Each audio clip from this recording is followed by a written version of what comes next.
So I've been lucid dreaming for 42 years, and here's what I've learned. People are always asking me about my personal experience with lucid dreaming, and as one of the world's leading lucid dreaming teachers, I thought it was probably time to share with you my personal journey in lucid dreaming.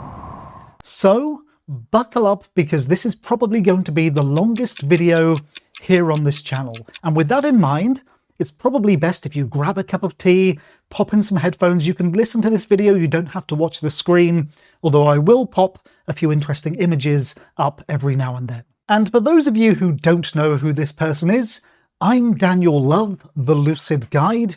I'm a lucid dreaming researcher, teacher, and apparently YouTuber. I've written one of the world's best-selling books on lucid dreaming called Are You Dreaming? Go check it out on Amazon, the link will be in the description below. And I've been dedicating my life to lucid dreaming since I was 5 years old. But lucid dreaming, like anything else in life, doesn't stay the same. So in today's mammoth video, I'm going to be sharing with you each decade of my life as a lucid dreamer, standout moments in the things that I've learned, and some interesting lucid dreaming insights on the journey. And because I'm a little bit bonkers, this is going to be completely off the cuff, unscripted, so it does mean that I might get a few details back to front or the wrong way round or something like that. But this will be my personal journey from childhood lucid dreamer back in the 1970s to this day where I've become one of the best-selling lucid dreaming authors. Decade number 1, 1976 to 1986. These are the first 10 years of my life as a lucid dreamer, only 5 of which were as a lucid dreamer. This was the 1970s. Personal computers certainly weren't in the home yet. I was born 1 year before the Star Wars movie came out, and the Sex Pistols were at their heyday. For the first 5 years of my life, I was just one of those little baby human things, just eating and excreting and screaming, pretty much. But as I reached about 5 years old, I started to have recurring parasomnia. Now, parasomnia is the word for things that happen when you're asleep that shouldn't be happening. So things like sleepwalking, extreme nightmares, that kind of thing. Now, my parents have always theorized that this was because I was born 6 weeks prematurely, which may well have been the case, but I wasn't a troubled child. I had a lovely childhood, but my nighttime was absolutely terrifying. I would find myself in dark, scary forests with strange demonic creatures chasing me night after night, every time I went to sleep. It was actually pretty terrifying to go to sleep. And I had night terrors as a result. I walked the worst case scenario, the worst situation my parents ever experienced was they heard me screaming in the middle of the night, only to wake up to come find what was going on, and they found bloody handprints all over the wall, because not only had I had one of my typical nightmares, but I'd had a nosebleed, and then walked around the house living out this weird, terrifying experience, but also creating a rather terrifying environment for my parents to find. So as you can imagine, I was highly motivated to fix this problem, but obviously, with a child's brain, there's not much you can do, and there certainly wasn't the internet to do any research. But somehow, I stumbled across the idea that if I could catch the moment I fell asleep, then I would know that I was dreaming, and therefore I would know that nothing could hurt me. Something like that, probably in a much dumber, childlike way of thinking, but that was my goal. And from there on, and this was roughly 5 years old, every time I went to bed, I would try to monitor my thinking and watch for any signs that the real world was fading away and that I was moving into the world of sleep and dreams. Obviously, I knew nothing about the sleep cycle at the time, but it was a simple process that led to what we now know is metacognition. I can't recall how long I did this for, but eventually I didn't actually catch the moment of falling asleep, but I did start to regain awareness in my dreams, having what people now call dream-initiated lucid dreams, or what I call regained awareness lucid dreams. Now, this was a game changer for me, because I would find myself in these nightmare environments, normally these dark, terrifying forests, but that memory carried with me into the dream world, and I would realize I was dreaming. Now, initially, for maybe the first year or so, again, childhood memories, it's hard to remember, I would fight off these monsters. That was my first goal, to slay the monsters of the dream world. And I would spend many nights doing that, but very rapidly my nightmares vanished altogether, my sleepwalking vanished altogether, and the nighttime became not something I was scared of, but something I looked forward to, because dreams had become my interdimensional playground. I can't remember much about these early dreams, but what I do remember is many of them involved me going into space. A lot of them were me living out my childhood Spider-Man fantasies, climbing up the walls, that kind of thing.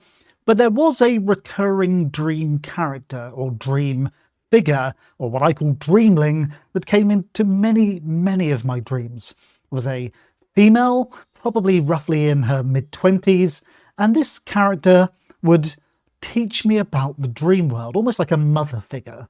And as I progressed through maybe 7, 8, 9, those kinds of years, this character would teach me how to fly in dreams, how to use dream control, that kind of thing. It was fascinating looking back on it. I don't know what caused this part of my brain to kick in and teach itself, but I had a very interesting relationship with this mother-like figure in my dreams that helped me to learn how to make the most of the dream space. And that brings us neatly up to my late childhood and teenage years, 1986 to 1996. Now, this was a crazy period of time when home computers like the Commodore 64 had just come out.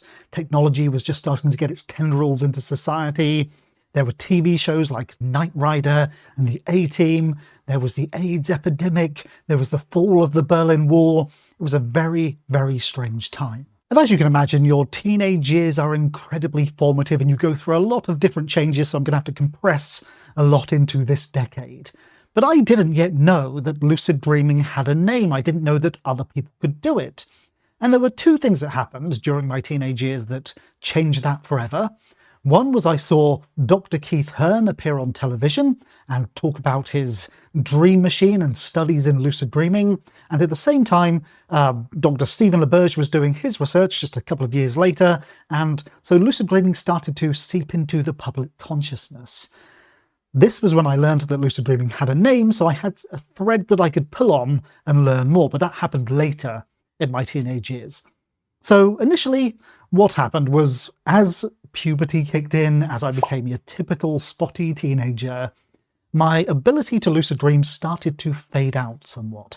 I suppose life had become more complicated, my brain was becoming more complicated, and therefore the simplicity of a child life and being able to realize you're dreaming within the simplicity of that life started to diminish. So my teenage years were mostly relearning how to lucid dream. But the internet didn't exist back then. It only started to come into existence near the end of my teenage years. So how do you learn about lucid dreaming when there's no information at your fingertips? Well, I was lucky. A friend of mine, a really good friend of mine who liked to play pranks, had signed me up to some spam mail, physical post spam mail, and by pure chance, I got a letter through the post, a piece of promotional material for Dr. Stephen LaBerge's Nova Dreamer being sold by a company here in the UK. And sadly, at roughly the same time, my grandmother had just died, but I'd inherited a very small amount of money, but it was enough to buy this particular machine. So, after long chats, mostly begging my parents to get this machine, I was able to buy it, and with the machine came a course in lucid dreaming by Dr. Stephen LaBerge and his book Exploring the World of Lucid Dreams. So I had a good start to realize that other people had already studied this in depth, and I could fill my brain with that information. As a useful side note, the Nova Dreamer itself wasn't at all useful. It was basically an expensive alarm clock you strapped to your face and you didn't want to use, so it didn't really give you the lucid dreams you wanted. But the books helped me to find threads to pull on for research. So I discovered all the other lucid dreaming researchers out there, went to libraries, decided to study psychology at college, and basically threw myself into this subject. Now, my dreams themselves were your typical teenage dream fare. They were me living out teenage fantasies, the computer games I was playing at the time, some of them Commodore 64, Atari ST, that kind of thing. living out film-like fantasies. If the internet had existed back then, my teenage arrogance would have made me start a YouTube channel and talk about it as if I was the world expert, because that's what teenagers are like, and that's what I was certainly like, because I just discovered this thing. I was full of beans. Suddenly it had a name, and I wanted to share it with the world. But fortunately for me, the internet didn't exist, so I didn't get to embarrass myself that way, because there was a lot more to learn, and that required going into education, studying correctly, but also a lifetime of research and study and meeting lucid dreaming students that lay ahead of me. So the important thing to bear in mind here is that I was relearning to lucid dream, and I was using LaBerge and Hearn and all of the lucid dreaming teachers at the time to re-find my feet with this subject. But it happened rapidly, because I guess I'd built the foundations as a young child. So I got back into lucid dreaming, but I had to learn how to do it, which I'm really grateful for, because if I'd been a natural lucid dreamer, I would have never been able to relate to people who had to learn. So I've been through that process myself. Now, teenage years are crazy and so much happens and it feels like it lasts forever. So as we get near to the end of my teenage years, 17, 18, 19, I was becoming somewhat of a hippie. I was involved in road protests and various hippie things, wore rainbow jumpers and had silly haircuts, that kind of thing. But I threw myself into the things that many teenagers get interested in alongside lucid dreaming, things like astral projection, Buddhism, all of these spiritual and philosophical principles alongside college and all that malarkey. So I was fascinated by altered states of mind and fringe topics. But as I delved deeper and deeper down the rabbit hole of New Age nonsense, eventually I started to realise that it was a dead end and it didn't really lead to anything, and most of the things people were describing as astral projection and that kind of thing were actually just misinterpreted sleep events, sleep phenomena such as lucid dreaming or hypnagogia or other hallucinatory states. But I went down the rabbit hole, became very fascinated with Buddhism. Buddhism is still something I love to this day, but all very typical teenage stuff, especially when you've gone down the hippie path. And that brings us neatly into my 20s, 1996 to 2006. And this was another fascinating decade, because there was the dot-com boom, there was the release of the film The Matrix. Suddenly the world had the internet, and things are starting to get a little bit more interesting and a bit more like we know the world today, although it was all new and all a frontier. So the internet was incredibly new. In fact, Google was only released in 1998 and people were listening to music on iPods. So these were very simple times, but the beginning of the World Wide Web and access to a lot of information online. And the first website that existed for lucid dreaming was the Lucidity Institute, run by Dr. Stephen LaBerge, which still exists today, worth checking out. And I signed up, took part in their forums, learned as much as I could through that, alongside my studies. Now, my early 20s, again, I was the typical early 20-something, thinking that because I'd done all of this personal study that I knew everything there was to know about lucid dreaming. So I decided I would start to teach lucid dreaming, and I started to run local workshops and that kind of thing. It became very clear very quickly that being a teacher is more than just having done a little bit of research online and read a couple of books. That simply wasn't enough. But I kept pursuing this because I really wanted to share the word of lucid dreaming with as many people as possible, because I was also aware that very few people knew about it. So I continued my studies, both academic and personal, but when it comes to lucid dreaming, really there's not a great deal in the academic circles to study because it's just not taught. The best you can do is to study psychology, or at least it was back then. So I continued my teaching, my personal research, and teaching workshops. My private lucid dreaming life was starting to become more interesting. Obviously, I had a couple of decades of lucid dreaming behind me, and I was getting bored of the usual lucid dream wish fulfillment style thing. And also, my continued research into the more philosophical side of these things led me down some interesting paths regarding the nature of mind, the nature of self, that kind of thing. So I started to pick apart what it meant to be lucid in my personal experimentation. So my 20s were pretty standard, I would guess, but I suppose it's different for everyone. I travelled a little bit, I studied a little bit, and I just generally enjoyed life, and my lucid dreams reflected all of those things. I spent 6 months in India tracking down Indian gurus to discuss dreams with, mostly coming back with not much of great use. But also in my personal life, I was working as a magician, a mentalist, to be precise, because I found the form of mentalism, a style of magic where you read minds, that kind of thing, particularly fascinating and linked to lucid dreaming. But inevitably that led to a dead end, because magic is surprisingly quite a shallow subject, and once you realise it's all trickery and not much psychology, lucid dreaming started to become more of a focal career point. So I continued to reach out to lucid dreaming researchers and scientists and that kind of thing, and developed my teaching through one-on-one tuition sessions, workshops, that kind of thing. And to be frank, most of what I learnt was in the field, talking and teaching other lucid dreamers, because that's a very humbling process. And that takes us into my 30s, 2006 to 2016. And this was another interesting point in history. It's starting to become more familiar to what we know today. The rise of the smartphone and social media. They were the true big events of that era. By this point, my personal lucid dream adventures had become really quite abstract. So, as many of you know, I can lucid dream at will, so pretty much every night if I want to, but life's never that tidy or never that allowing.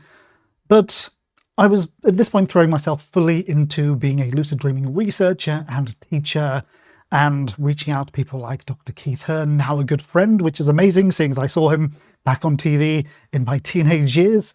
And I started to work on my book, Are You Dreaming?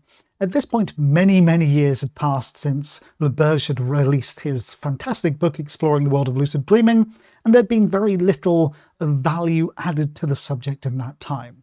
So a lot of my time was taken up researching, getting every bit of information that I could find on lucid dreaming. I think at this point I own every book that's ever been published on lucid dreaming and all of the surrounding subjects. So a lot of work went into creating Are You Dreaming? With the rise of social media, first came forums. There were many forums about lucid dreaming, dream views, lucid dreaming for all. The community really started to take hold. And it was at this point, especially early on, when many of the terms we take for granted today developed. So most of the things you think you know about lucid dreaming actually started life in the early lucid dreaming forums and were generated by random members of the public. Things like siled, filed, etc. They're not classic scientific terms, but they were simply the lucid dreaming community coming together in its embryonic stage and producing these replicas of Stephen LaBerge's terminology. Stephen LaBerge basically created the ILD terminology. Mild, wild, and dialed are the only official ILDs out there. Everything else has come from the lucid dreaming community itself. What was interesting in this point of time, as I was really establishing myself as a teacher and researcher, was how lucid dreaming was becoming its own entity online. And with that came a lot of strange misinformation and blurring of boundaries between genuine research and community-driven ideas. Now, there's nothing wrong with community-driven ideas, but given enough time, and we've had enough time between then and now, many of those things become so established and so entrenched in online culture that we forget that they're actually not factually accurate and are just the ideas of random members of the public. And I believe it was in 2013 that I finished my book Are You Dreaming, released it into the world, and that gave me a nice boost in public awareness, and my work really started to take off. Media around the world started to reach out to me as an expert, and suddenly things started to snowball. It was around that time, a little bit later, that I started to get online because I wanted to find other ways to share information with you guys out there. This channel was started sometime near the end of this period, and that takes us up nicely to my 40s. So 2016 up till the present day, well, most of you know what's happened in the world in that time.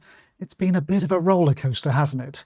But my career has been very enjoyable. I've met, at this point, many, many thousands of would-be lucid dreamers and students, and that bird's eye view of the subject, having met so many people interested in this subject, has given me a very unique perspective on what the reality of learning to lucid dream is like. Now, so far, we've talked mostly about the cultural and practical aspects of my journey, but what I find particularly interesting is how my dreams have evolved alongside my personality. Dreams are very much a mirror of who you are. You dream about that which is going on in your life and the things that interest you. And with each era, and those eras, remember, 10 years at a time, my personality was undergoing major changes, and my interests were undergoing major changes. But one thread has followed through this entire time, which is a curiosity for what it means to be human, what it means to be a self, an identity, a sentient creature in this universe. So that's my main interest when exploring the world of lucid dreams. Again, this harks back to my interest in Buddhism and Eastern philosophy, but the nature of self is a fascinating mirage when you start to prod at it, especially in the world of dreams where you're walking the landscape of your mind.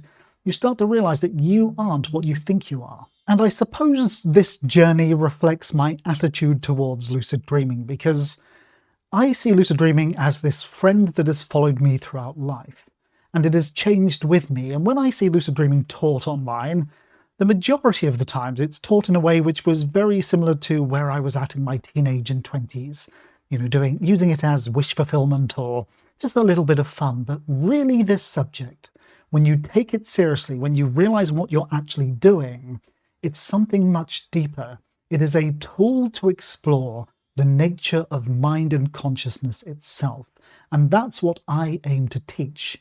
Now, obviously, there's no way in a video, just one video, that I can sum all of that up. But in my books and my other videos here on this channel, I aim to give you a taste of what a journey this long feels like and what you learn. So the real insights about lucid dreaming you'll find here on this channel and in my books. So if you want to take lucid dreaming seriously, subscribe to this channel and also watch one of the videos on the screen right now. I hope you've enjoyed this little insight into my journey through lucid dreaming.